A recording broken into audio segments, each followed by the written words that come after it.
Maka kalau orang sakit itu wajahnya pucat. Yang kedua, dicabut oleh Allah tenaganya. Jangan sekali-kali ngajak lari pagi orang yang sakit. Gak bakalan bisa deh. Kamar mandi aja harus dibantu deh. Yang ketiga, orang sakit itu diambil kenikmatannya, maka makan apapun tidak enak. Dan yang keempat, diambil dosanya kalau dia sabar. Maka sakit aja kifarat bagi dosa. Maka bagi orang yang beriman, ketika diuji dengan sakit bukan hanya sabar, tapi dia syukur. Karena di balik sakit itu bagian daripada kifarat dosa. Maka kalau lagi sakit itu jangan banyak mengeluh. Baru sakit gigi aja yang dipanggil-panggil walu ya. Udah nikmati aja, ya Allah terima kasih, enak banget jedul.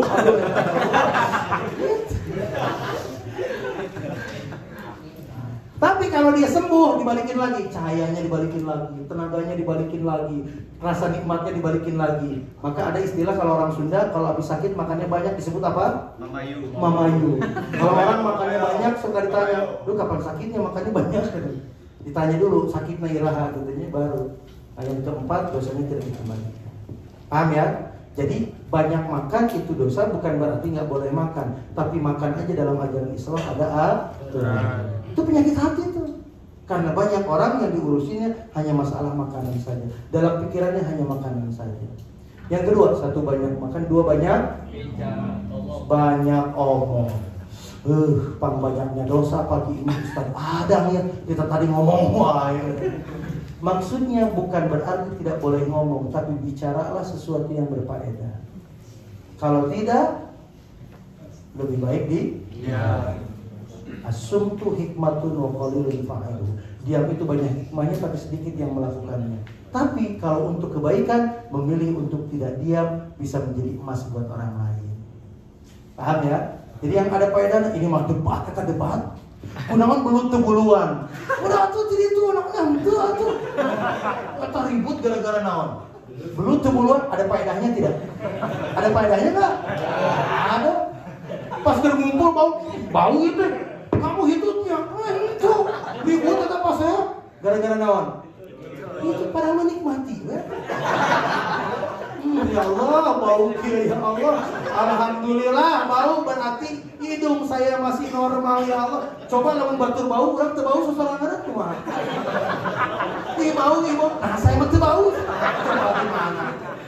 Nikmatin aja. Bau gawe nu hitut di tayangan, kamunya bukan kamunya. Tayangan nu hitut mah hese, nu hitut lagi dulu neangan. Enggak ada kerjaan.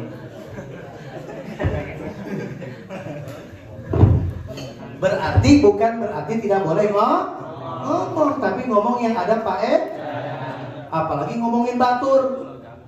Tinggal. Berang mana kan? Berang Garut. Juga dodolnya.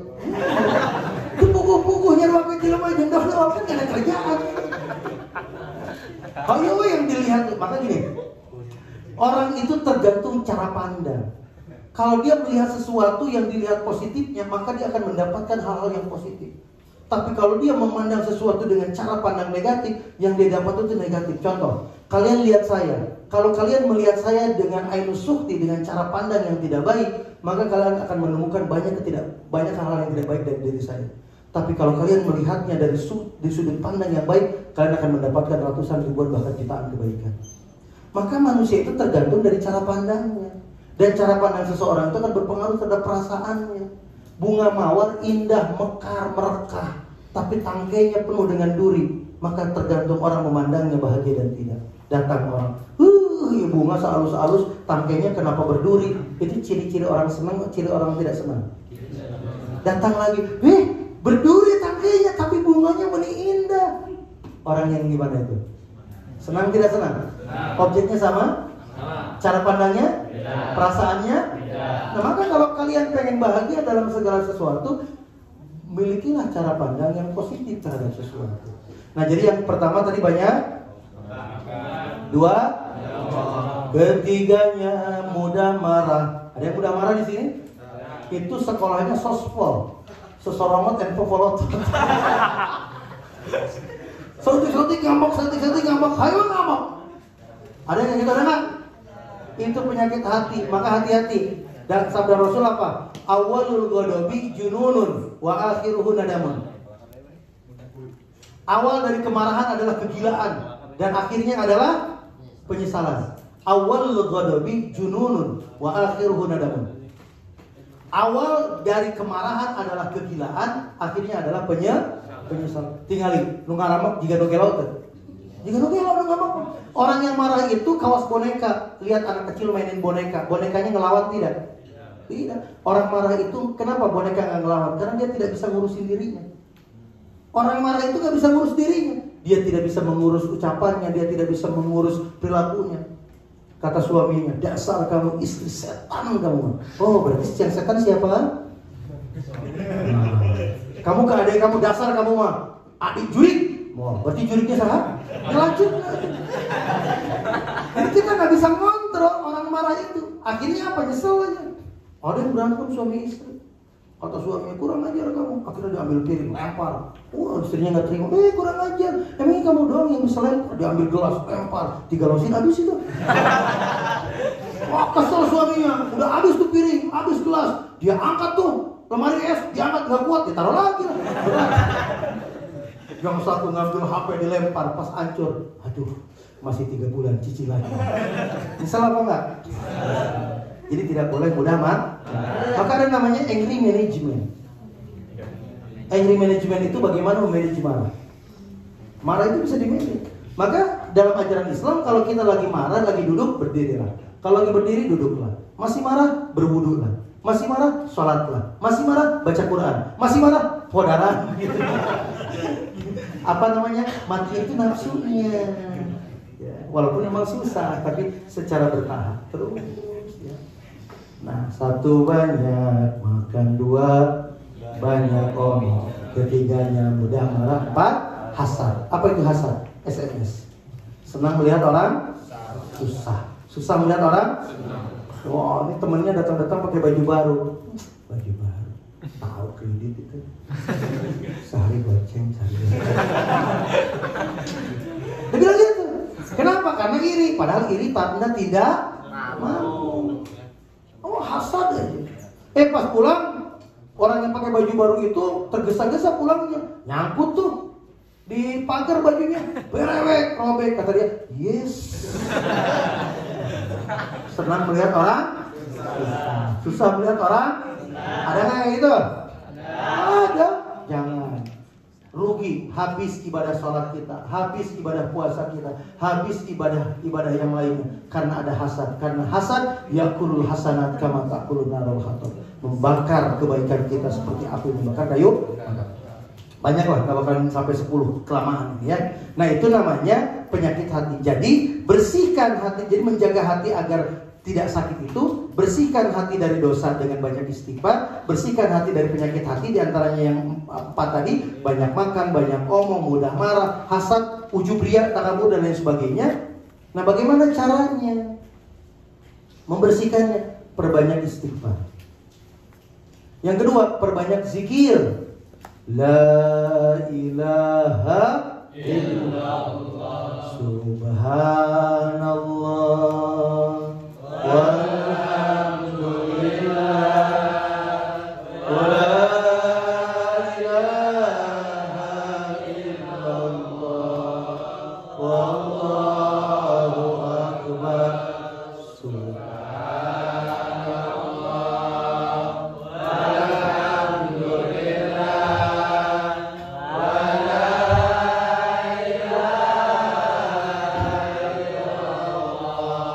wallahu akbar. Jadi bersihkan hati kita dengan pertama banyak istighfar, kedua dengan berzikir kepada Allah. Zikir itu ibadah yang sangat luar biasa karena zikir tidak dibatasi oleh ruang dan waktu. Sholat ada waktunya, baca Quran ada waktunya, ada tempat yang dilarang baca Quran ada waktu yang dilarang sholat ada, tapi ada waktu yang dilarang zikir, ada tempat yang dilarang zikir. Di toilet boleh, tapi dalam hati namanya sir. Zikir sir, zikir rahasia. Jadi zikir itu punya wudu boleh zikir tidak? Tidak punya wudu boleh zikir tidak? Harus fazkuruni azkurukum. Berzikirlah kepadaku. Fazkuruni zikran katsiran. Zikirlah yang banyak.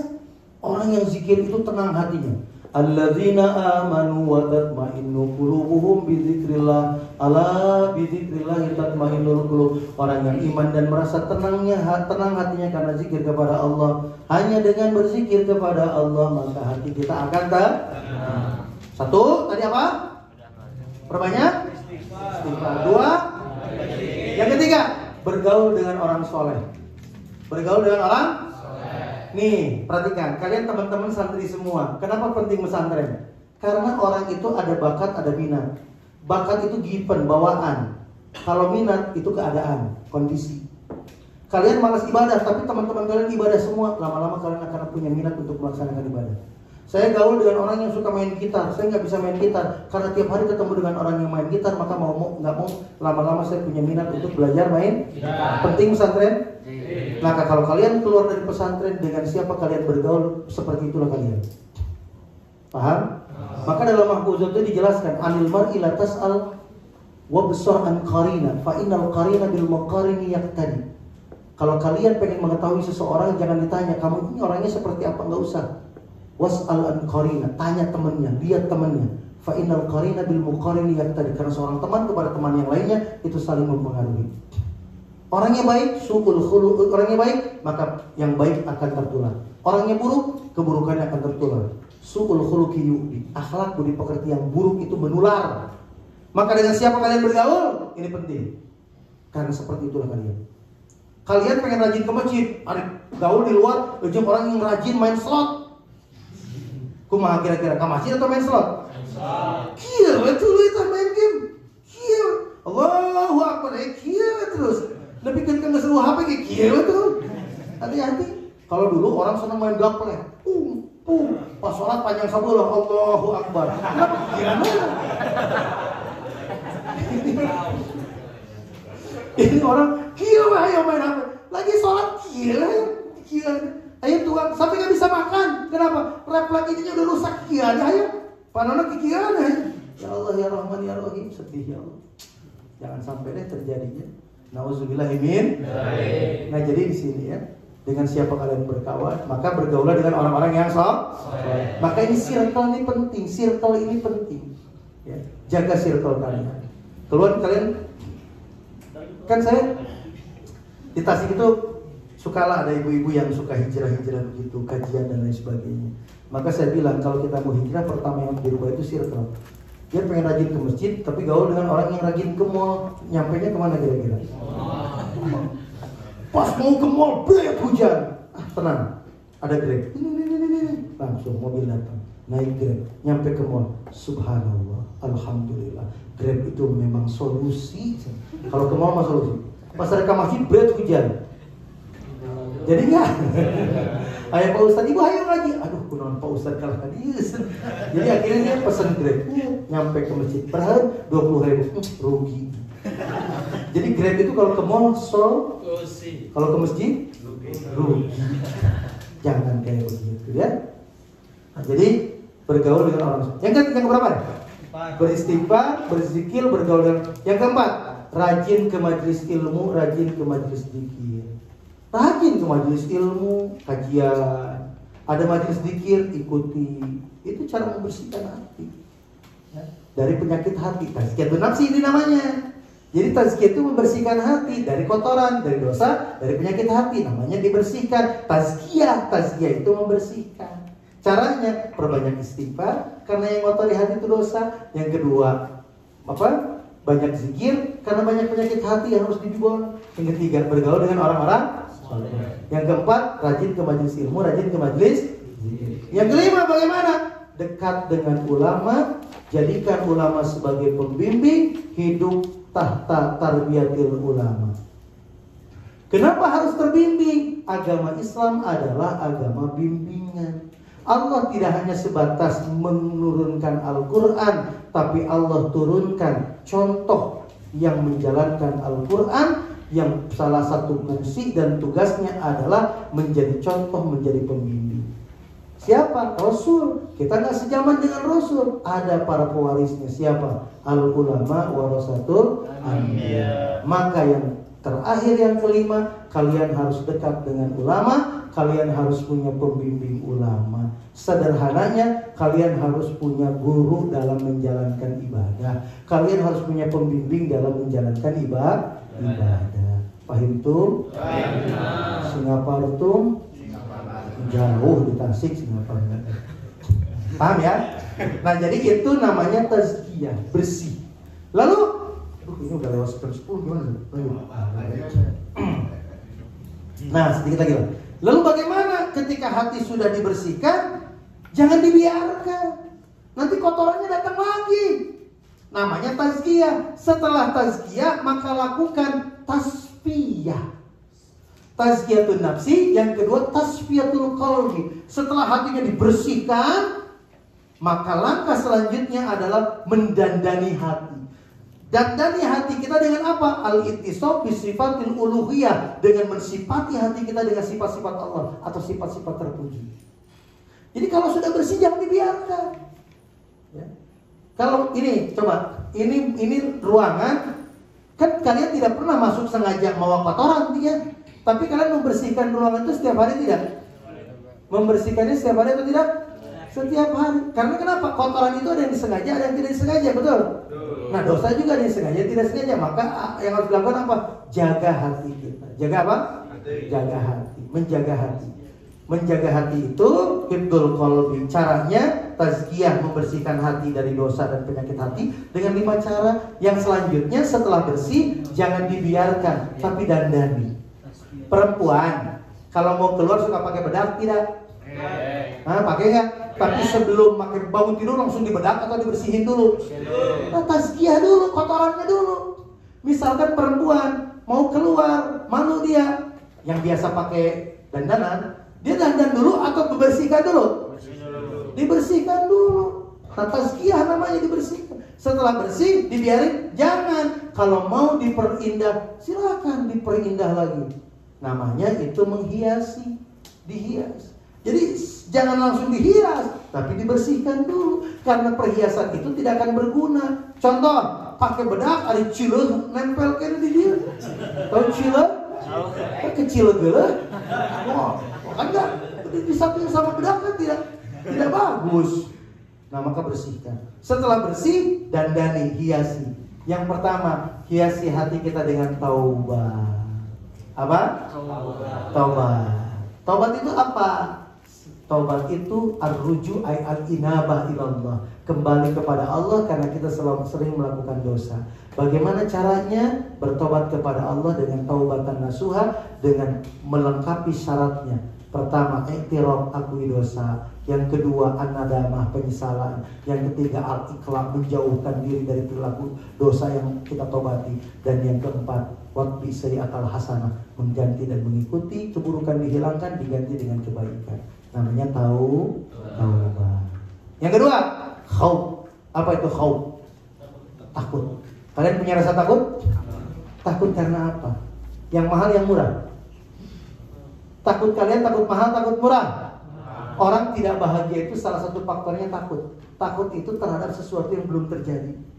Nanti gimana kalau saya mati, anak masih kecil? Emang kunaon? Nanti gimana kalau saya keluar nggak bisa kerja? Emang lo bisa kerja kunaon? Kalau kalian nggak bisa kerja di suatu tempat, maka ciptakan lapangan pekerjaan sendiri. Ingat, yang dididik di sini bukan calon pekerja, tapi calon pemimpin. Kalian terlahir untuk menjadi seorang pemimpin. Kalian bukan terlahir untuk menjadi pekerja. Keluar dari sini bukan nenteng syahadah atau ijazah kesana kemari nyari pekerjaan. Biarkan pekerjaan yang mencari kalian. Bisa atau tidak? Bisa. Syaratnya bagaimana? Jadi orang yang dibutuhkan. Kamar mandi dicari atau kamar mandi nyari-nyari? Kenapa? Karena kita yang butuh, maka kita yang nyari.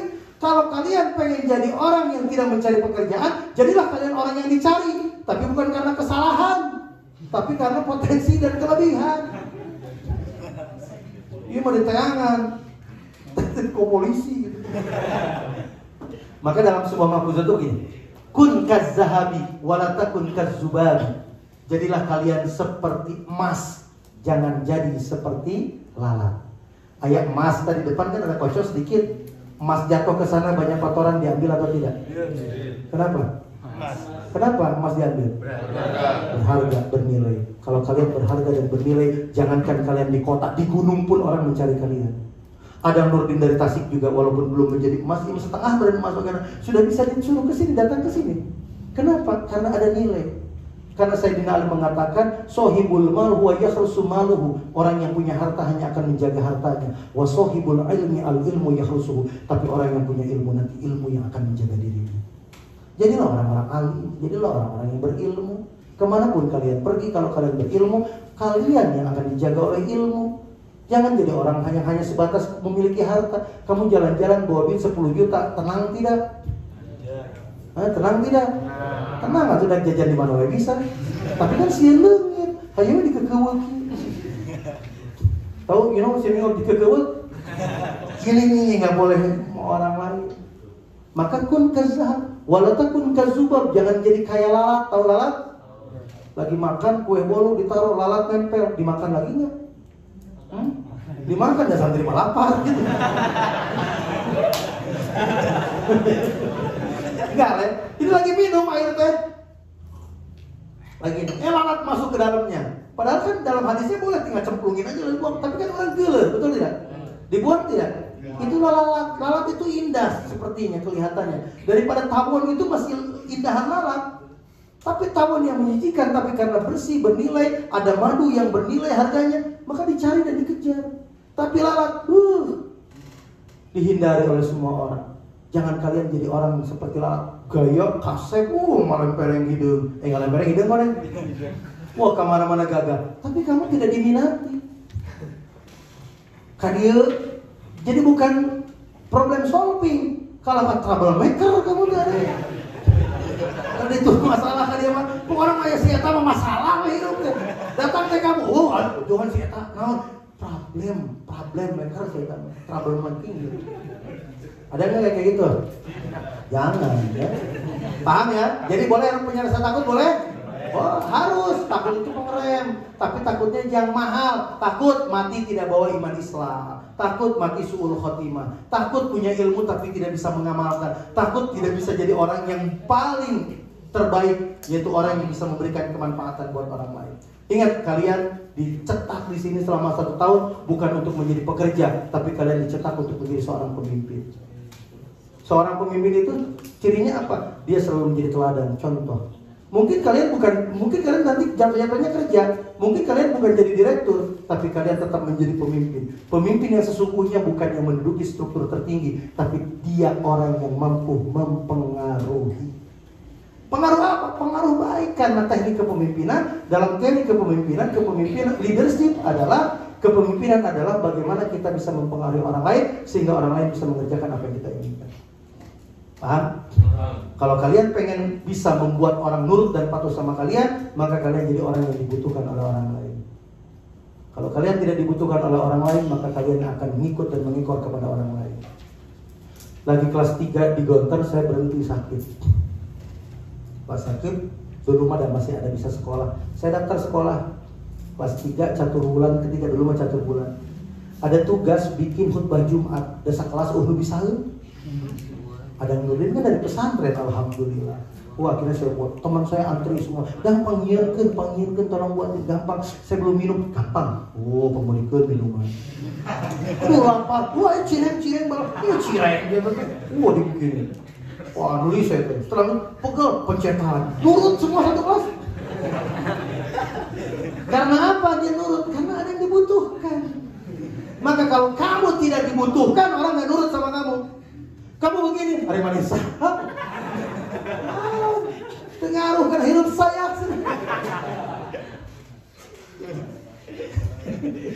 Ya, paham ya?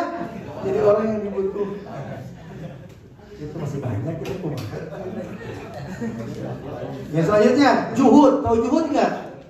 Juhud itu bukan miskin. Perhatikan, jangan salah apa? Jangan gagal paham. Kita ini hati kita harus juhud. Juhud itu bukan miskin. Juhud itu bukan meninggalkan dunia. Kalau kalian bisa kaya kalian. Karena makomadin ila bil mal. Susah tegak agama kalau tanpa adanya mal, harta. Kalau bisa kaya. Tapi harus juhud. Juhud itu apa? Menjaga hati dari dampak negatif dunia. Karena karakter dunia itu laibun walahun, rasa mate ulin we loba dunia. Yang kedua mata ul gurur, kenikmatan yang mengandung tipu daya. Contoh, kalau pulang dari sini kamu dikasih uang 5 juta per orang, yang pertama kamu lakukan apa? Nah, baring lu. Jika ucap perannya kalau duit 5 juta. Ngulang mungkin tidak unu amin nih. Sekali lagi, ketika saya pulang dari sini kamu dapat rezeki per orang 5 juta. Amin atau? Amin. Mau diapain duitnya? Oh, jadi langsung karena cahaya. Kenapa kamu tidak memikirkan menyisihkan? Wa anfiqu mimma razaqnakum min qabli ayati ahadakumul maut. Infakkan dari rezeki bagian yang Allah rizkikan kepada kamu sebelum datang kematian. Infak sedekah itu kewajiban orang kaya, kewajiban orang miskin. Kewajiban orang hidup. Kalian hidup? Berarti wajib. Caranya bukan sisa tapi si. Bukan si. Ayo duit sok nyeresa atau? Makanya konsepnya dalam sedekah itu jangan sisa tapi apa? Si. Itu uang. Langsung muka pikiran tuh, oh menang duit 5 juta. Kepikiran itu langsung keinginan kita. Betul tidak? Kalau kalian punya 5 juta itu mau ngasih ke sama Ustaz? 500.000 per orang. Mau nggak? Mau nggak? Mana katakan mau ditagih sih? Mau nggak? Tuh kan jawabnya bingung. 500.000 usaha. Pertanyaannya duitnya ya lah. Tadi orang kenal dia ngelamun. Bayangkan duitnya pendeta mana saya. Dunia tuh gitu. Uangnya ada nggak? Nggak ada. Peditnya ada nggak peditnya? Bahaya nggak dunia? Juhud kepada dunia. Bahaya dunia. 100.000 gede banget. Kan duitnya juga nggak ada. Kasih aja kita lagi ngelamun lagi habis itu. Jangan 5 juta, 100 juta ngelamunin. Tapi kan nggak gitu. Betul tidak? Kalau saya punya laptop yang bagus, tahu apa yang sedikit tuh? Saya akan buka, dilihat semua. Biar satu pesantren tahu saya punya laptop yang mahal. Laptopnya ada nggak? Lagi ngapain ya? Sombongnya udah ada belum? Nah, itu dunia. Bahaya nggak? Laptopnya belum ada, niat sombongnya udah ada. Bahaya juga. Maka harus juhud. Juhud itu memproteksi hati, ngejaga hati dari dampak negatif dulu. Sabar. Kalian sabar nggak orangnya? Sabar ada batasnya nggak? Ulah gitu. Sabar tak ada batas. Saya pengen tahu di mana batas sabar. Sabar itu pahalanya tak terbatas, maka sabarnya pun tidak ada batasnya. Yang terbatas adalah kita. Maka jadi orang tambah kuota sabarnya. Yang selanjutnya syukur, berterima kasih kepada Allah. Nah ini adalah diantara bagaimana kita menghiasi dan mendandani hati.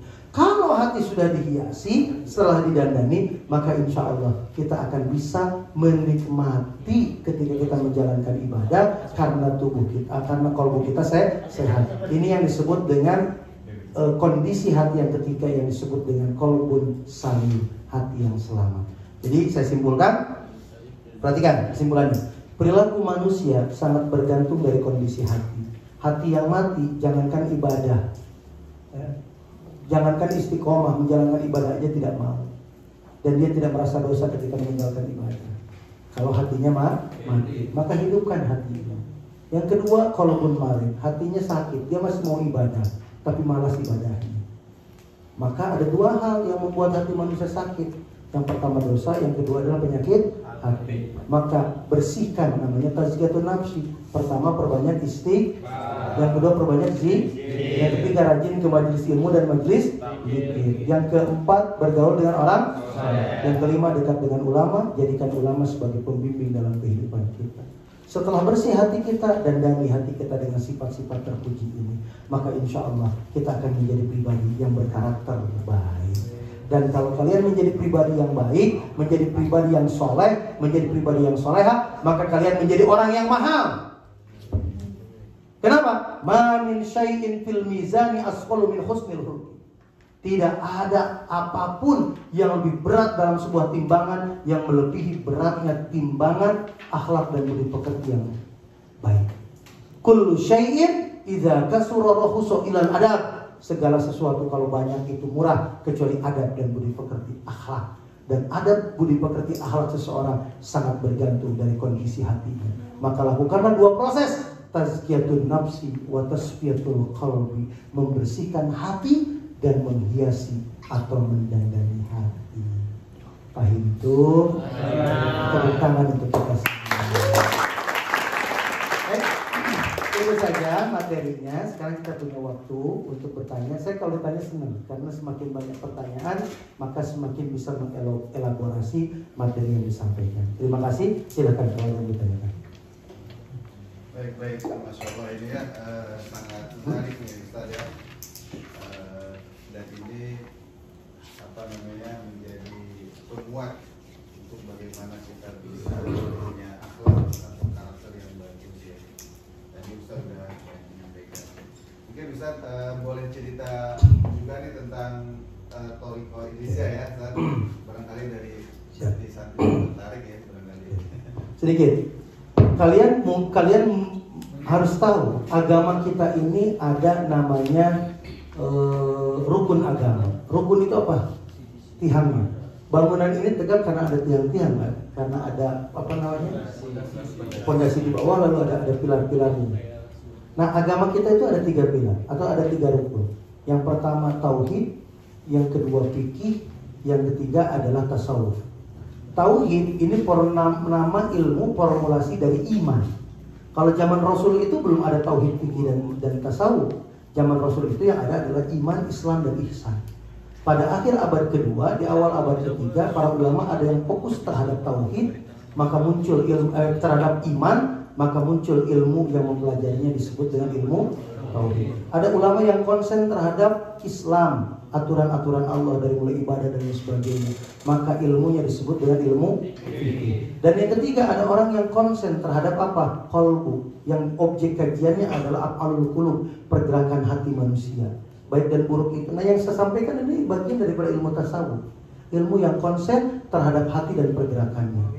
Jadi kalau tauhid objek kajiannya Allah, kalau fikih objek kajiannya aturan-aturan Allah, kalau tasawuf objek kajiannya adalah hati. Sholat itu harus benar tauhidnya. Nyembah siapa dia sholat? Sholat itu harus benar fikihnya, dari mulai syarat rukun sholatnya terpenuhi. Dan sholat itu harus benar tasawufnya. Artinya apa? Fawailul lil musallin, celaka orang yang sholat, alladzina hum an sholatihim sahun. Lalai berarti hatinya tidak nyambung kepada Allah. Paham? Nah, jadi ada kita paham tauhid, paham fikih, tapi jarang orang yang menjelaskan tentang tasawuf. Nah, tasawuf itu apa? Ilmu yang mempelajari, di mana dengan ilmu itu kita bisa tahu kondisi hati kita, baik atau buruk. Ketika baik, maka kita diajarkan bagaimana menghiasinya. Ketika hati buruk, maka kita diajarkan kaifiyatut tazkiyatiha tadi, bagaimana membersihkannya. Sehingga kalau hatinya bersih, nikmat dalam menjalankan ibadah. Jadi orang itu ibadah itu bukan bisa dulu kan, tapi harus mau dulu. Karena mau maka dia belajar.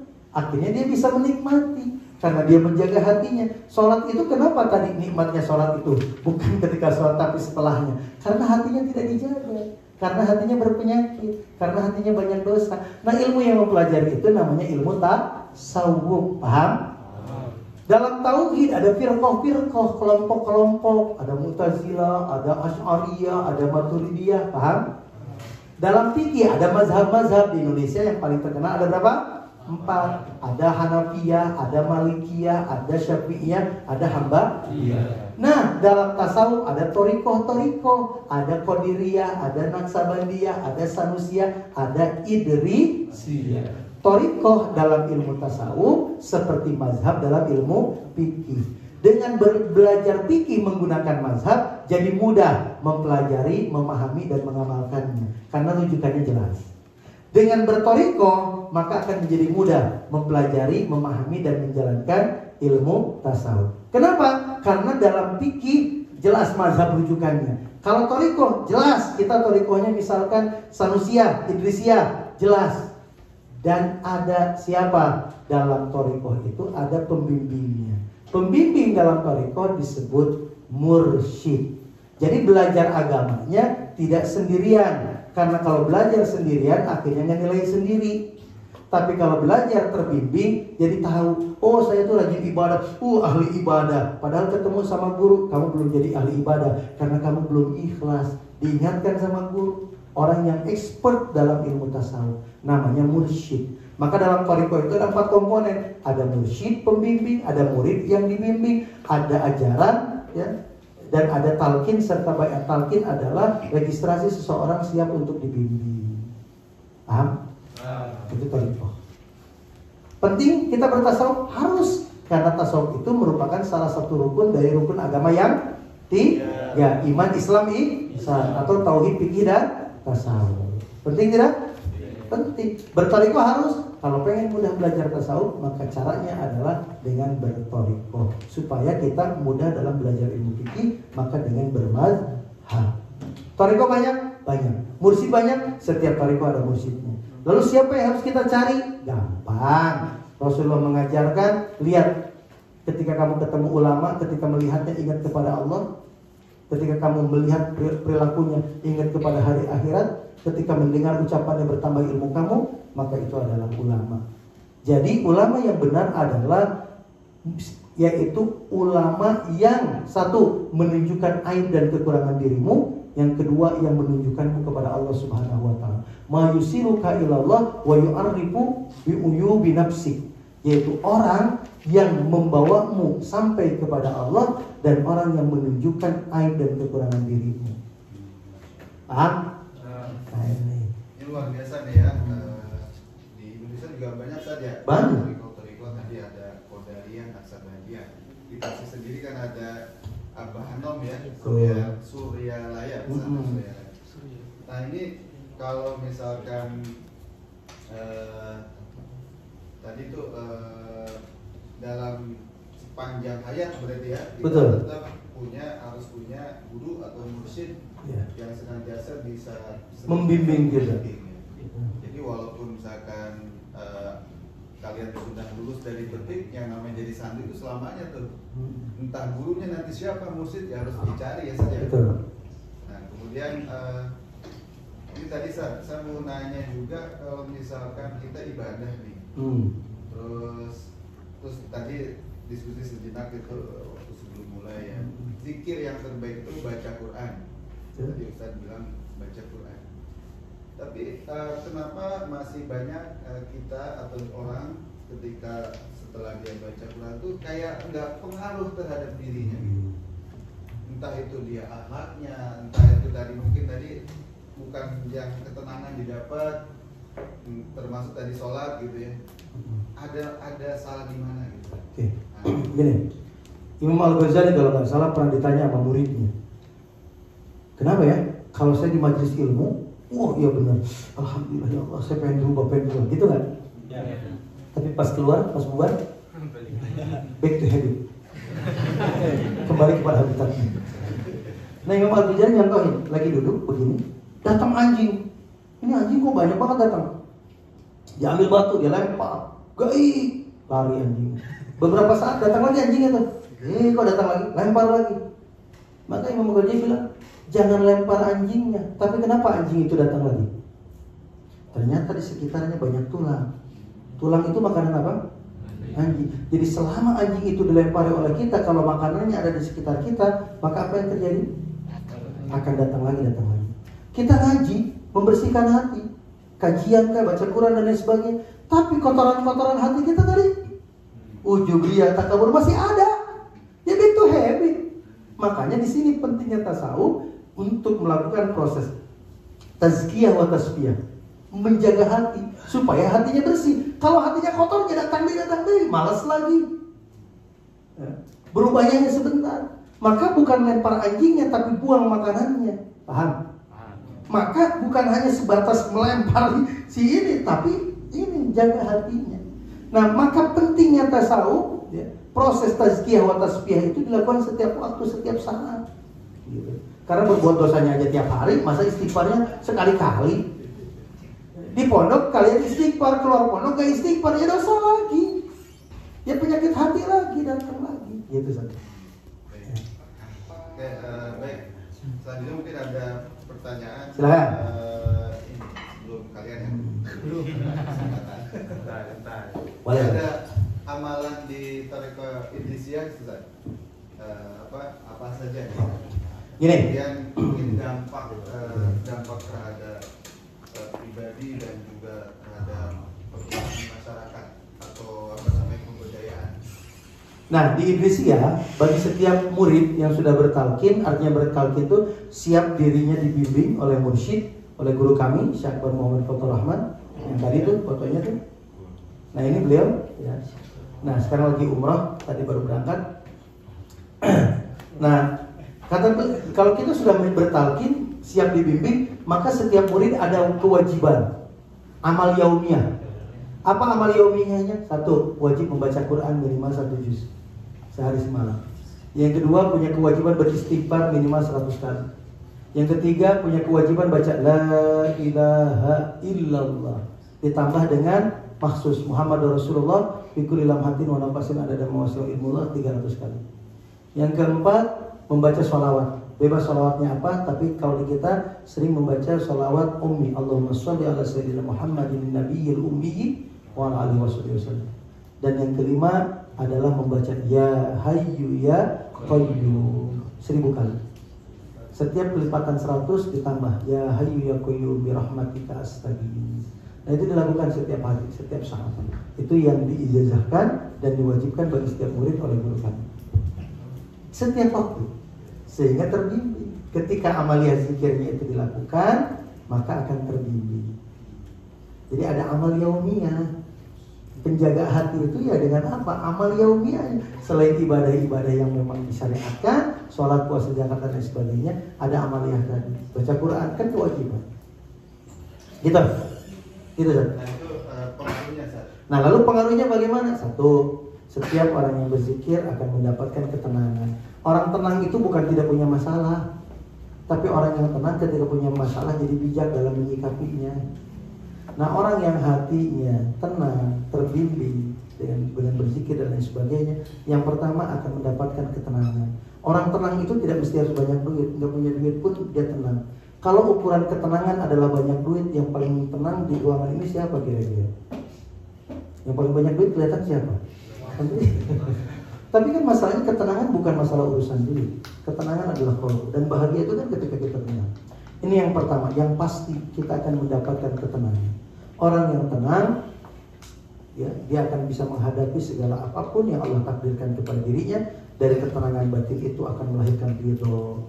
Kalian usaha, gagal, kalau nggak ridho, depresi dan stres. Ridho itu apa? Rela dan bisa menerima terhadap apapun yang Allah takdirkan. Nah, ini dampak-dampak. Jadi yang paling utama mendapatkan ketenangan batinnya. Lalu bagaimana? Akan mendapatkan hakikat agama. Jadi ibadah itu terasa nikmatnya. Wajadah halawatal iman, menemukan manisnya iman. Sehingga menjalankan ibadah itu udah gak berat lagi, tapi ringan. Nah, itu diantaranya. Dan banyak yang lainnya. Kalau dari jamaah ini ada berapa banyak nih, Ustaz? Gak terhitung. Walaupun kita ada database yang daftar segala macam, tapi ya peaknya berapa nggak tahu, karena sudah lama. Idrisiyah mulai di Indonesia tahun 1932.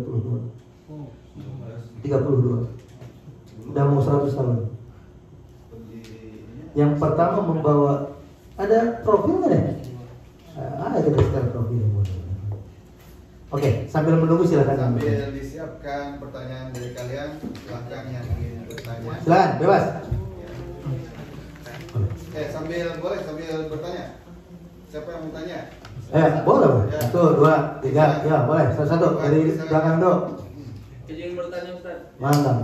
Jadi di tempat saya ya kan ada orang gila nih. Nah, orang gila ini terindikasi dia gila karena belajar ilmu tarekat. Nah, pertanyaannya apakah memang benar ilmu tarekat itu bisa membuat seseorang gila? Dan kalaupun benar, apa alasannya? Satu, orang yang bertasawuf atau bertarekat jadi gila. Justru kalau menurut saya, orang tidak bertasawuf dan tidak bertarekat banyak yang gila. Orang, contoh gini, orang daftar jadi dewan, lalu dia tidak terpilih, gila. Karena apa? Hatinya nggak ridho, nggak menerima. Orang belajar tasawuf diajarkan untuk ridho. Betul. Orang yang bertasawuf, yang tidak bertasawuf dan tidak belajar tarekat akan gila. Ketika dia usaha gagal, depresi, stres, hatinya nggak bisa nerima. Orang yang bertasawuf, orang yang bertarekat, orang belajar tasawuf dan tarekat bukan gila, tapi akan sehat. Tadi saya sampaikan, manusia itu terdiri dari jasmani dan rohani. Orang kalau sehat rohaninya nikmat dalam menjalankan ibadah. Lalu kenapa ada orang katanya belajar tarekat jadi gila? Ini yang salah. Maka tidak boleh belajar asal tarekat, tidak boleh belajar asal guru. Karena tarekat menjadi jelek gara-gara orang yang melakukan hal yang dilarang oleh Allah, melakukan distorsi, penyelewengan agama, tapi mengklaim dirinya sebagai ahli thariqah dan ahli tasawuf. Saya kata kenapa nggak sholat ahli tasawuf? Saya kata sholat aja sholat batin. Jurik kata jurik aja. Karena semakin baik tasawuf seseorang, semakin kuat syariat seseorang. Imam Malik yang mengatakan man tafaqqaha walam yatasawwafa walam yatasawwafa faqad tafassaqa. Orang berpikir tidak bertasawuf fasik. Wa man tasawwafa walam yatafaqqaha faqad tazandaqa. Orang bertasawuf tapi tidak berpikir, mung salat dan lain sebagainya, zindik, dekat kepada kahina, perdukunan. Jadi kenapa? Itu mah cek saha dia tarekat. Tarekat itu tarekat naon? Berarti tatarekatan, tatasawufan. Karena tasawuf yang benar adalah yang senantiasa tersambung kepada Allah. Walaupun dalam ilmu tasawuf itu ada namanya halat. Halat dan halat itu adalah kenikmatan batiniah. Di antaranya misalkan ada yang namanya zadbah. Zadbah itu majdub orangnya, tertarik hatinya sehingga semua itu yang ini tuh dari zadbah itu bisa sampai kepada panah. Semua yang ada hanya Allah dan lain sebagainya. Tapi tidak setiap saat. Untuk salilana, gelo ada salilana, sewaktu-waktu saja. Maka akhirnya omongannya meracau, tidak rasional. Wajar, karena dia sedang menikmati. Dia berzikir kepada Allah, cinta kepada Allah, lalu sedang menikmati itu. Wajar omongannya tidak benar. Dan bisa dipahami, kenapa? Saking cintanya. Contoh gini, Pak Ustadz nikah, pas awal nikah, dunia serasa milik yang lain ngontrak semua. Itu benar nggak ucapan itu? Nggak benar, tapi orang bisa paham nggak kondisinya? Karena sedang jatuh cinta. Itu namanya syatohat. Tapi bukan selamanya. Kalau selamanya gila, maka harus dites. Orang begitu itu ada faktornya medis, ada faktornya non medis. Medis itu karena sakit, banyak pikiran, depresi dan lain sebagainya. Hayang beunghar atau akhirnya ngaji. Pas ngaji teu beunghar-beunghar gelo atuh. Yang disalahkannya apa? Ingin kayanya atau ngajinya? Nah, ini yang jadi problem, yang jadi masalah. Jadi, tapi kalau kenikmatan batin ada. Contoh lagi zikir, dia udah nggak tahu malu. Wah, ilah, sampai dia bergerak. Wajar nggak? Wajar. Orang lagi jatuh cinta. Contoh, ayah artis India datang. Fansnya gimana? Teriak tidak? Kan gitu. Wah, teriak-teriak, loncat-loncat. Sadar nggak dia? Tidak sadar. Malu nggak dia? Nggak malu. Kenapa? Karena dia lagi jatuh cinta. Fansnya datang. Habis itu I love you. Cek artisnya, I love you tuh. Langsung pingsan. Wajar nggak? Wajar. Nah sekarang orang jatuh cinta kepada Allah lalu berzikir menyebut asma Allah. Orang jatuh cinta itu nggak sadar. Nah itu. Tapi nggak selamanya gitu. Hayo gitu. Gelo atau ada masanya. Nah yang jadi masalah ketika tidak terbimbing. Apalagi mursyid itu kan ada mursyid hakiki, ada mursyid yang tidak hakiki. Ada ulama robbani, ada ulama yang tidak robbani. Bahkan Imam Ghazali menjelaskannya ada ulama su segala macam kan. Begitu. Salah guru berarti ya, nanti jadi gila. Okay. Gurunya gila juga jadi.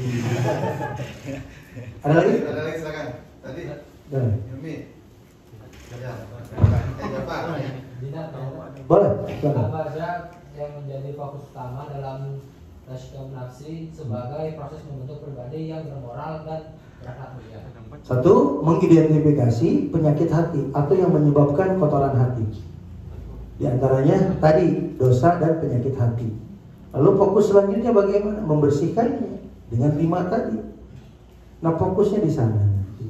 Nah ayo fokus tadi itu. Nah gitu. Jadi ketika ditanya fokusnya mana? Ya itu tadi. Hati sebagai objek kajian, hati dan pergerakannya sebagai objek kajiannya. Dari hati itu kita bisa tahu baik atau buruk. Kalau buruk, tazkiyah, bersihkan.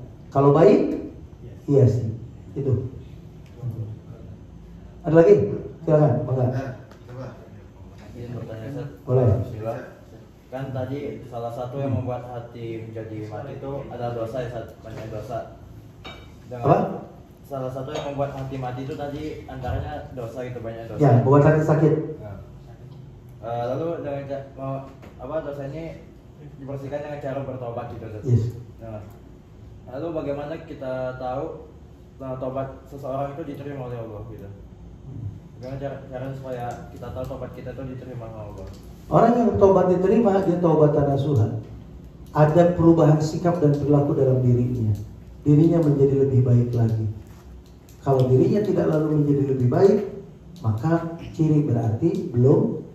Orang yang bertobat kalau diterima, tobatnya taubatan nasuha, akan ada perubahan sikap. Yang kedua, dirinya bisa menikmati ibadah.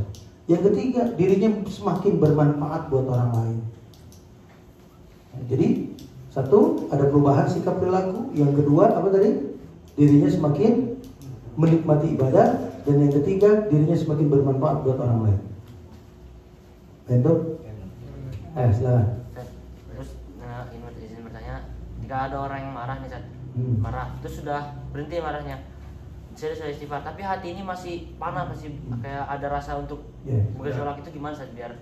Satu, memang yang namanya marah kan kecewa. Orang marah itu karena kecewa. Orang marah itu karena nggak bisa menerima. Betul tidak? Orang marah itu karena tidak bisa menerima, tidak bisa menerima dengan keadaan, tidak bisa menerima dengan perlakuan orang. Akhirnya apa? Marah. Maka kuncinya apa? Satu, perbanyak zikir agar dia sadar bahwasannya apapun yang terjadi, baik dan buruk, bukan karena kita, tapi karena Allah. Maka tetap berhusnuzon, berprasangka baik kepada Allah Subhanahu wa taala. Dia marah, istighfar masih ada dalam hati rasa marahnya, istighfar terus, istighfar, berzikir sampai pada akhirnya kita akan sadar. Karena dikembalikan kepada Allah. Kalau hati marah, itu yang ngomporinnya setan. Tapi kalau zikir nyambung kepada Allah, udah nyambung kepada Allah, insya Allah akan semakin tenang. Seperti itu. Oke, silakan.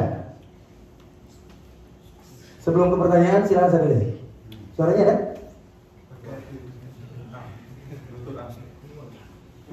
Kayaknya Bluetooth, mau pakai Bluetooth. Coba dulu. Silakan yang bertanya boleh. Ada kabel itu mana? Kabel apa ya? Ada suara, jalan tuh. Silakan yang lain dulu. Sambil ini. Mana? Siapa lagi yang bertanya? Kayaknya memang di fokusnya ini. Ada suaranya. Ini aja. Pakai Bluetooth. Oh, itu Bluetooth. Setting dulu. Ada Bluetooth ini. 12 ya. Mangga, silakan yang lain. Ya, Sambil ini dulu. Ada lagi yang bertanya? Ayo. Jangan ragu. Namanya? Kak. Di itunya dulu mungkin. Mungkin di setting tadi.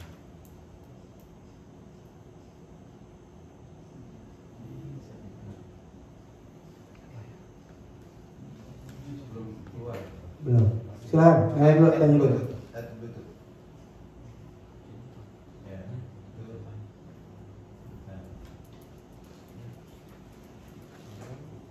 Itu. Nah, itu. Connected. Oke. Dan doa.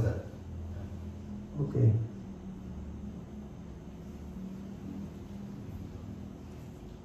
Silakan.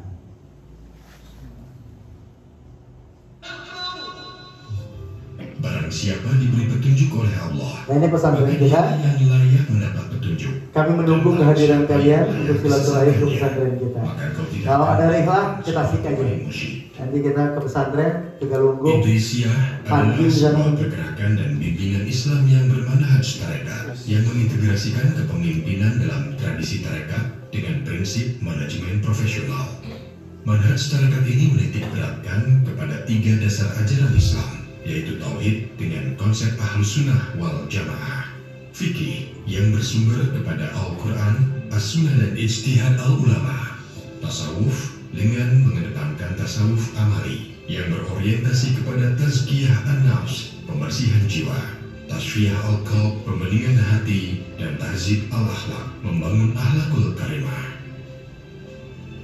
Tarekat Idrisiyah termasuk dalam kelompok tarekat Mu'tabarah yang diakui dunia sebagaimana diungkapkan dalam kitab Asal Sabil Mu'in Fitra'il Arba'in yang bersumber pada Quran dan Sunnah. Kiprah tarekat ini diawali oleh pergerakan tarekat Sanusiyah yang dikenal sebagai tarekat yang memelopori perjuangan umat di Afrika Utara melawan penjajah kolonial Prancis dan Italia. Sejarah telah mengabadikan salah seorang tokoh panglima laskar Sanusiyah yang bernama Umar al-Mukhtar, lebih dikenal dengan sebutan Lion of Desert atau Singa Padang Pasir, yang diabadikan dalam sebuah film.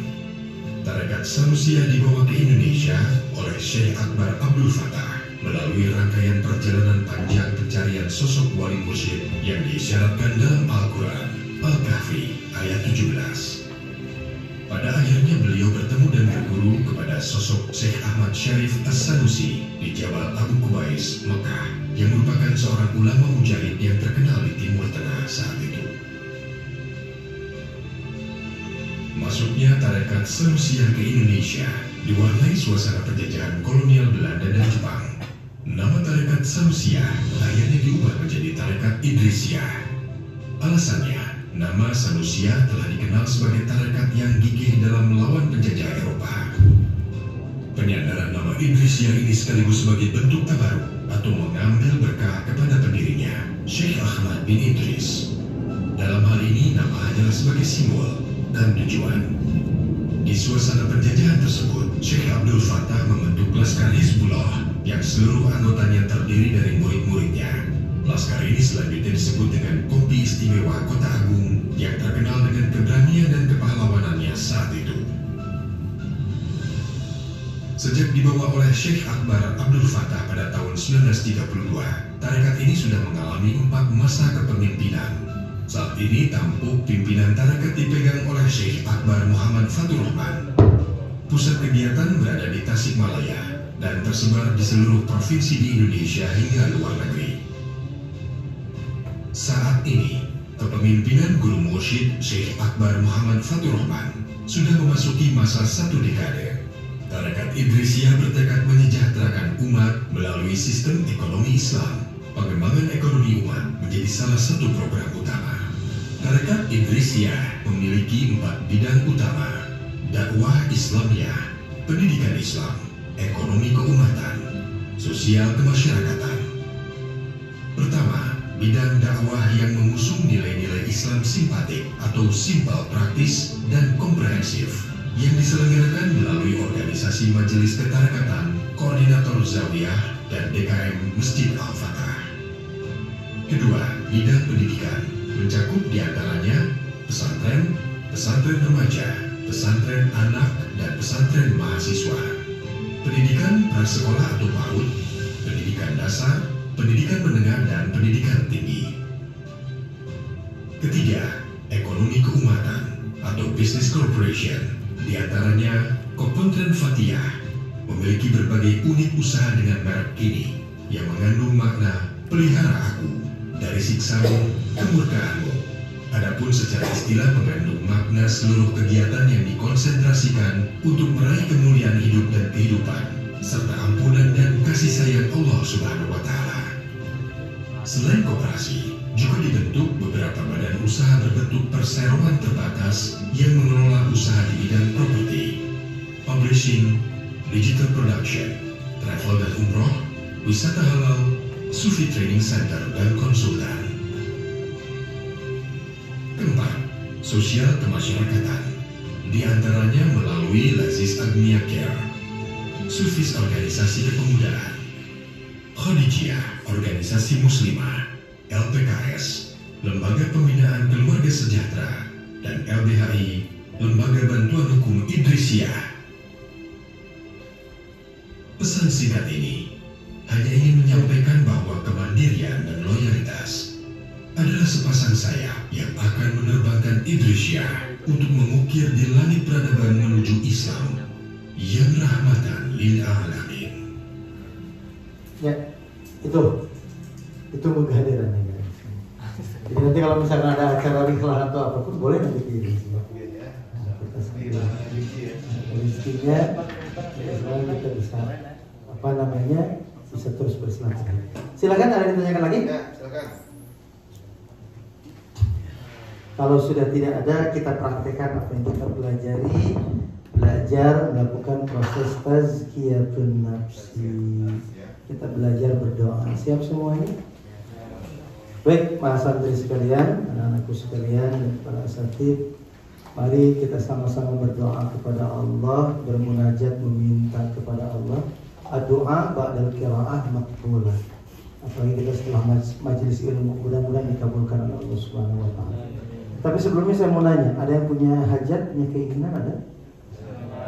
Yang punya masalah ada? Nah, kita minta kepada Allah. Ada orang yang bertanya, Pak Ustadz, kalau saya berdoa dikabul nggak doa saya? Dikabul nggak? Dikabul. Tapi ada orang berdoa kok nggak dikabul-kabul doanya? Apakah Allah tidak punya atau tidak sayang? Maka jawabannya, Allah punya apa yang kita minta. Allah sayang sama kita. Tapi kenapa belum dikabul? Karena ternyata kitanya yang belum layak, kitanya yang belum pantas. Orang minta tapi asal-asalan dikasihnya. Tapi orang kalau minta serius dikasih apa? Maka siap serius kita minta kepada Allah, berdoa kepada Allah dengan penuh keseriusan. Siap? Silahkan rapikan duduk kita semua. Anak-anakku sekalian, silahkan rapikan duduknya semua. Yang rapi, duduk yang tenang, yang tumakninah. Duduk senikmat mungkin. Beberapa waktu ke depan kita akan berdoa, bermunajat mohon kepada Allah. Maka rapihkan duduknya. Sudah rapi? Nyaman, sok nyaman mungkin. Selanjutnya tundukkan kepala kita semua, agar kita tidak sibuk melihat ke kanan, ke kiri, ke depan. Tundukkan kepala ini. Anak-anakku sekalian, duduk yang rapi, tundukkan kepalanya, pejamkan mata lahir kita, bukakan mata hati kita, sambungkan hati kita kepada Allah. Teringat apa yang disampaikan oleh Umar bin Khattab, hasibu anfusakum qabla an tuhasab. Hisab diri kalian sebelum nanti Allah menghisab kita. Jangan-jangan kenapa doa kita kok sulit terkabulnya? Karena ternyata kita banyak dosa dan kesalahan. Ingat oleh kita dari mulai balik sampai detik ini, berapa banyak orang yang tersakiti karena tutur kata kita. Berapa banyak orang yang tersakiti karena sikap dan perilaku kita. Bayangkan oleh kalian wajah-wajah yang pernah sakit hati karena sikap dan perilaku kalian. Padahal jangankan dosa yang besar, Allah berfirman dalam Al-Quran, ma yalfitu min qaulin illa ladaihi raqibun atid. Satu kalimat saja yang keluar dari mulut kita, maka raqib dan atid telah siap untuk mencatatnya. Ingat-ingat dosa dan kesalahan diri. Berapa banyak para ustadz, para guru yang sakit hati karena sikap dan perilaku kita. Bayangkan oleh kita wajah-wajah orang yang pernah tersakiti. Bersegera kepada Allah, minta ampunan kepada Allah mumpung ada kesempatan. Karena kita tidak pernah tahu kematian kapan datang kepada kita. Jangan merasa kita masih muda, karena tidak sedikit orang yang masih anak-anak saja sudah Allah cabut dan kembali kepada Allah. Maka terus hisab diri kita. Bayangkan oleh kalian wajah orang tua kalian. Pertama, bayangkan wajah ibu kalian. Mengandung 9 bulan antara hidup dan mati. Melahirkan antara hidup dan mati. Lalu tanya, sambil membayangkan wajah ibu kalian, seberapa sering kalian membuat wajah itu tersenyum bahagia dan bangga kepada kalian. Bayangkan oleh kalian wajah ayah kalian, pergi pagi pulang sore banting tulang, hanya agar kalian bisa hidup sampai hari ini. Lalu tanya oleh kalian, apa yang sudah kita perbuat untuk orang tua kita? Di antara kita ada orang tuanya yang masih ada. Seberapa sering kita membuat Orang tua kita bahagia dengan kabar-kabar terbaik yang kita sampaikan kepada mereka. Atau jangan-jangan kita lebih banyak memintanya daripada bersyukur dan berterima kasih kepada orang tua kita. Kita lebih banyak menyakiti hatinya daripada membanggakannya. Ada di antara kita. Ada di antara kita orang tua kita yang telah mendahului kita. Tanya, sebagai bentuk rasa terima kasih kita kepada ibu dan ayah kita yang telah mendahului kita, seberapa sering kita mendoakan mereka? Adakah namanya kita sebut dalam runtutan doa-doa yang kita bacakan setelah sholat kita? Adakah kita selalu mengingat jasa dan budi baik mereka sehingga kita selalu meniatkan ketika berbuat baik, ya Allah berikan pahalanya untuk ibu dan ayahku yang telah meninggalkanku.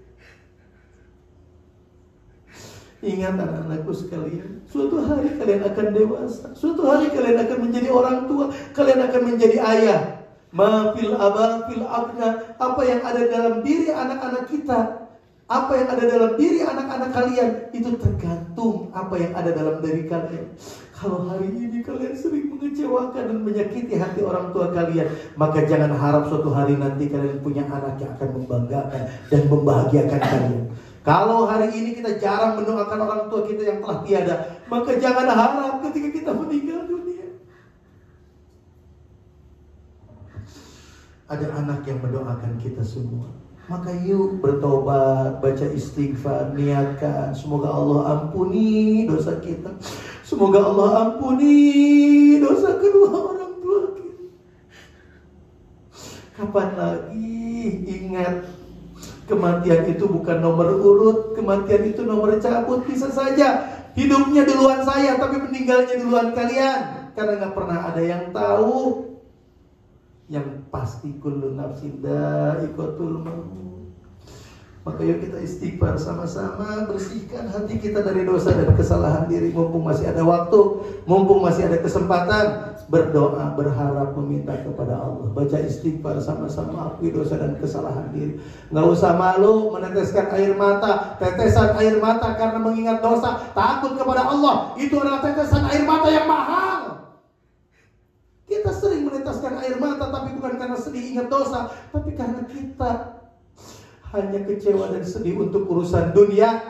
Orang yang sedih karena urusan dunia, dzulmatun fil qalbi, akan membuat hati kita gelap. Tapi menangis sedih karena urusan akhirat, nurun fil qalbi, cahaya dalam hati kita.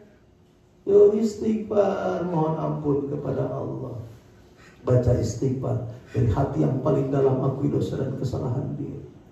Astaghfirullahaladzim wa atubu ilaih. Astaghfirullahaladzim wa atubu ilaih.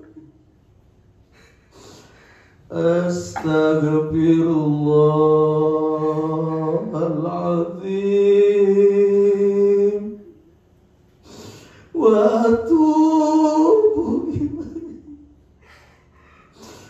Astaghfirullahaladzim wa atubu ilaih. Astaghfirullahaladzim wa atubu ilaih. Astagfirullahaladzim wa atubu. Walaupun sebentar, semoga Allah ampuni dosa-dosa dan kesalahan. Anak-anakku sekalian, angkat tangannya, khusyukkan hatinya, hudurul qalbi ma'allah. Hadirkan hatinya bersama Allah. Kita punya banyak keinginan, kita punya banyak masalah dan problem dalam kehidupan. Minta kepada Allah. Pantaskan dan layakkan doa kita dikabulkan oleh Allah dengan keseriusan sejak kita meminta dan memohon kepada Allah. Aminkan apa yang saya baca. Amin ya Allah ya Rabbal Alamin. Hamdan syakirin, hamdan liwafi ni'amahu wa yukafi Allahumma sholli ala sayyidina Muhammad wa ala alihi wa sahbihi wasallam. Allahumma ij'al hadiyina mahdiyin ghairu dhalin wala mudillin barrahim jawadun karim. Allahumma aftah qulubana futuhal anbiya wal awliya wasyuhada wa arifina bijudika wa karamika birahmatika ya arhamar rahimin. Allahumma ghfir lana, Allahumma ghfir lana, Allahumma ghfir lana wa liwalidayna warhamhuma kama rabbawna shighara. Ya Allah, ampuni dosa kami semua dari mulai balik sampai detik ini. Ampuni dosa kami. Jangan kau cabut nyawa kami kecuali setelah kau ampuni dosa-dosa kami. Rasanya kami tidak akan mampu ya Allah menghadap kepadamu ketika kami masih berlumur dosa dan kesalahan. Ya Allah ya Rahman ya Rahim, ampuni dosa kedua orang tua kami. Ada orang tua kami yang masih hidup sampai hari ini.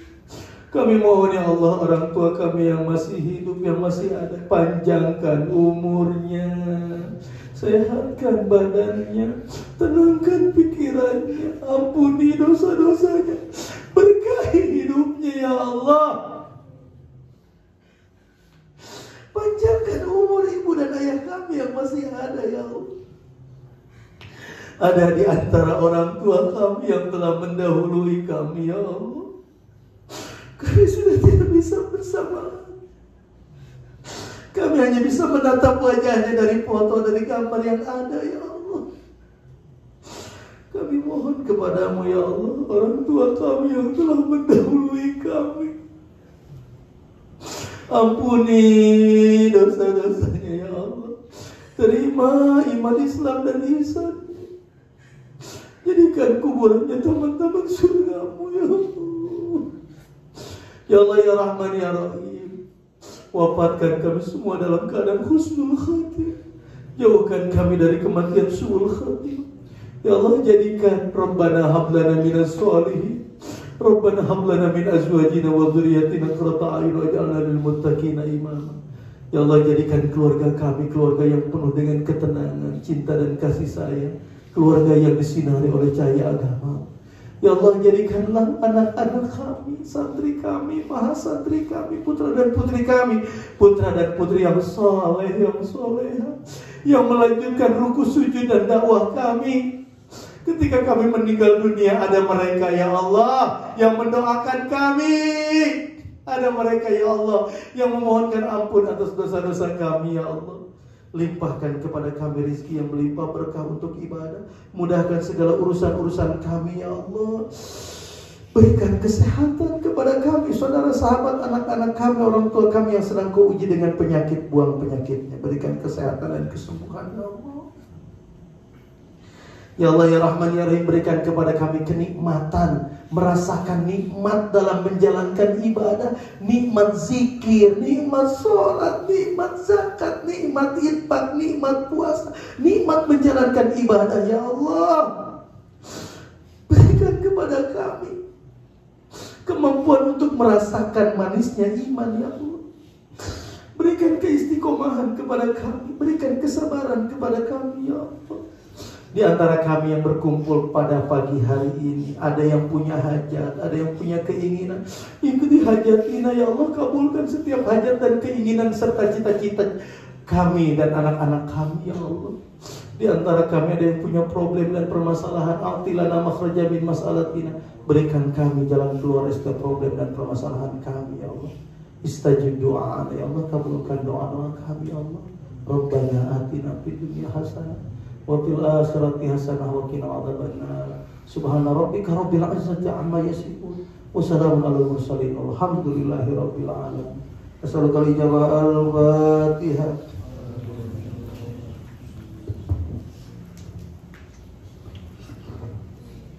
Ihdinas siratal mustaqim, siratal ladzina an'amta 'alaihim ghairil maghdubi 'alaihim waladdallin. Amin ya Allah. Anak-anakku sekalian, jangan pernah bosan untuk memperbaiki diri, jangan pernah bosan menjadi anak yang baik, jangan pernah bosan untuk menebarkan kebaikan. Orang yang baik itu mahal, orang yang soleh itu mahal. Maka kalau kalian mahal, orang akan mencari kalian. Kalau kalian punya harga, punya nilai, orang akan mencari kalian. Itu saja yang bisa disampaikan. Mudah-mudahan besar manfaat buat kita semua. Sehat-sehat semuanya. Hasbunallah wa ni'mal wakil, ni'mal maula wa ni'man nasir. Assalamualaikum warahmatullahi wabarakatuh. Terima kasih atas kesempatan. Baik, alhamdulillah, masya Allah, tabarakallah, jazakallah khair Ustaz Adam. Mudah-mudahan ini menjadi jalan hidayah buat kita semuanya. Materi yang beliau sampaikan mudah-mudahan terhujam di hati kita dan kita bisa mengamalkan ilmu-ilmu yang disampaikan beliau sehingga bermanfaat buat kita semuanya, dan juga kita diampuni dosa-dosa kita mudah-mudahan walaupun sejenak ya, tapi Allah insya Allah mengampuni segala dosa-dosa kita dan yang dikabulkan segala hajat kita insya Allah. Kita doakan beliau mudah-mudahan diberikan sehat walafiat, kemudian diberikan kelapangan rezeki, kemudian dijadikan keluarganya yang sakinah mawaddah warahmah, juga anak-anaknya, keturunannya yang soleh dan solehan, kemudian diberikan kemudahan dalam segala urusannya, dalam berdakwah, dalam berjihad, dan diberikan keistiqomahan dalam mengamalkan ajaran Islam ini. Dan mudah-mudahan kita semuanya bisa mengikuti jejak-jejak beliau, para guru, para mursyid, dan kita senantiasa harus punya guru dan mursyid yang selalu membimbing diri kita semuanya supaya kita terus semangat dan ala dini wala kulli yang salih al-fatihah.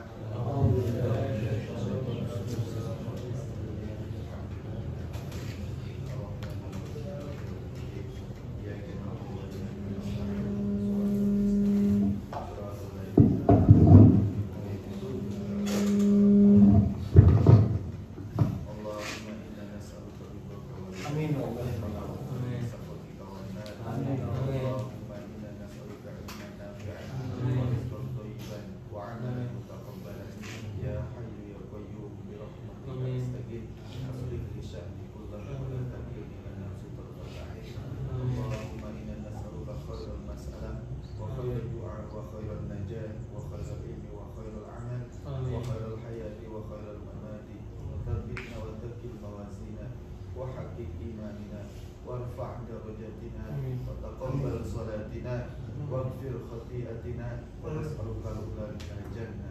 اللهم اقسم لنا من خشيتك ما تحول به بيننا وبين معصيتك، ومن طاعتك ما تبلغنا بها جنتك، ومن اليقين ما تهون به علينا مصائب الدنيا ومهدنا وأبصارنا وقوتنا ما أحييتنا، واجعل الوارث منا، واجعل ثارنا على من ظلمنا، وانصرنا على من عادانا، ولا تجعل الدنيا أكبر همنا ولا مبلغ علمنا، ولا تسلط علينا من لا يرحمنا. ربنا لا تدع لنا ذنبا إلا غفرته، ولا هما إلا فرجته، ولا دينا إلا قضيته، ولا حاجة من حوائج الدنيا إلا قضيتها يا أرحم الراحمين. Alhamdulillah.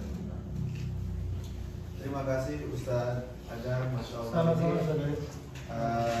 Pertemuan dari silaturahim yang luar biasa bagi kami ya. Jarang sekali baru kali ini kita mengundang pembicara dari para ahli-ahli tasawuf ya. Biasanya kita ahli IT. Ini mungkin nanti bisa seimbang antara kemampuan IT-nya dan juga tasawufnya dari kolbunya ya. Bisa senantiasa dibersihkan, dan kalau sudah bersih dihiasi. Nah, itu pesannya beliau. Dan mudah-mudahan nanti bisa bersilaturahim dengan Syekh Akbar ya. Beliau kan juga ada kajian di sekitaran Jakarta ya saya. Ada di Bintaro saya lihat ya. Ada di Jakarta Pusat. Nanti mungkin siapa tahu ada kesempatan kita ikut kajiannya beliau supaya kita lebih mendalami lagi ilmu agamanya. Tapi itu aja. Saya ucapkan sekali lagi terima kasih jazakumullah khairan Ustaz Dadang dan tim. Deden ya. Dan salam takzim kami kepada Syekh. Manggilnya Syekh ya? Manggilnya Syekh atau Syekh ya? Syekh sebagainya. Tapi udah panggilan langsung Syekh. Insyaallah ini karunia yang besar ya. Mudah-mudahan kalian juga punya mursyid ya, sehingga bisa terus semangat menuju Allah Subhanahu wa taala. Kita tutup dengan doa kafaratul majlis.